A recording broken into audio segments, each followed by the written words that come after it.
Hi guys, welcome to my channel. இன்னைக்கு நம்ம ஒரு புது ஸ்டோரியை தான் பார்க்க போறோம். இந்த ஸ்டோரி ஒரு இளவரசியோட ரீஇன்கார்னேஷன் ரிவென் ஸ்டோரி.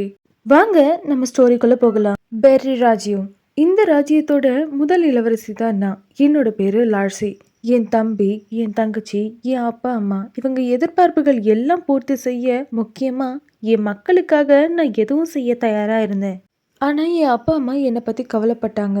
சொன்னாங்க, நீ என் செல்ல பொண்ணு, பார்ட்டிஸ் பேங்க்வெட்ஸ் இது எல்லாத்தையும் உன் தம்பி தங்கச்சி கிட்ட விட்டுடு. அவங்க என்னோட பாதுகாப்புக்காக என்னை வெளியே கூட போக விட மாட்டாங்க. ஆனால் அதனால் எனக்கு எந்த வருத்தமும் இல்லை. அவங்க என்னை இவ்வளவு பொத்தி பொத்தி பார்த்துக்கிறாங்கங்கிற சந்தோஷமே போதும். பெத்தவங்க என்னை இவ்வளவு நல்லா பார்த்துக்கிட்டதுக்கான பிராய்ச்சித்தமாக அரண்மனை பொறுப்புகள் எல்லாம் நானே பார்த்துக்கிட்டேன். அரசு பணிகள் முடிஞ்சதும் நான் என் மாய வித்தைகளில் கவனம் செலுத்துவேன். இது எல்லாமே எனக்கு நிறைவாக இருந்துச்சு. ஆனால் சேரியட் ராஜ்யத்திலேருந்து போர் வர வரைக்கும். அப்போது என் அப்பா என்கிட்ட கெஞ்சினார், தயவு செஞ்சு லார்சி, நீ மட்டும்தான் பிணை கைதியாக இருக்க நிக்கோலாவையும் உன் மக்களையும் காப்பாற்ற முடியும். நம்ம எதிர்காலமே உன் மாய சக்தி கையில் தான் இருக்குது. இப்படி என் அப்பா கேட்டதும் நான் போருக்கு போக ஒத்துக்கிட்டேன்.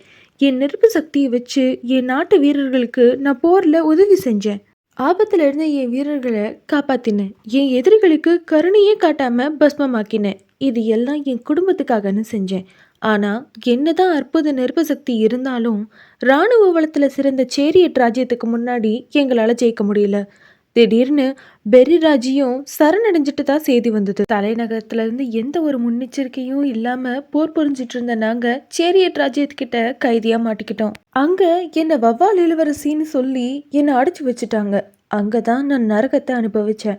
அப்பதான் ஒரு காவலாளி பேசிக்கிட்டு இருந்ததை நான் கேட்டேன். என் தங்கச்சி நிக்கோலாவை திருப்பி கொடுக்க மூத்த இளவரசியான என்ன இங்க பிணை கைதியா கைவிட்டுட்டு போயிட்டாங்க. உன்னை வித்துட்டாங்க.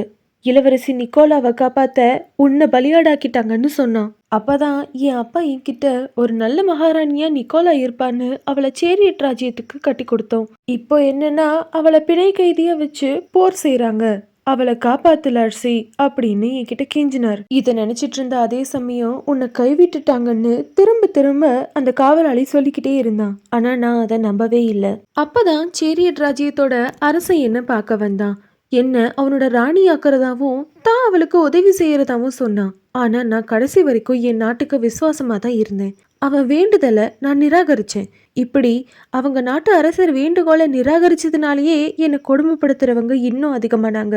என் கண்ணை பிடுங்கினாங்க. பல வருடமா அந்த நரகத்துல நான் தவிச்சுக்கிட்டு இருந்தேன். ஒரு நாள் சேரியட் ராஜ்யத்தோட அரசன் வந்து அவன் மாய சக்தியினால என் கண்களை சரி செஞ்சான். அப்பவும் என் நாட்டுக்காக தான் அவனை எதிர்த்து பேசினேன். நான் உன்கிட்ட நேர்மையான வேண்டுகோள் தான் வச்சேன். நீ உன் கண்களால பார்க்கணும். அபார மாயசக்தி இருக்கிற ஒன்று நான் கொஞ்சமாக தான் பயன்படுத்திக்க பார்த்தேன். நாம நம்பினவங்களுக்கு ஒரு முடிவு கட்ட பார்த்தேன். உனக்கு புரியும்னு நான் நினைச்சேன். உனக்கும் எனக்கும் எந்த வித்தியாசமும் இல்லை. இது எல்லாம் தான் நான் உன்கிட்ட கடைசியா சொல்ல நினைச்சது.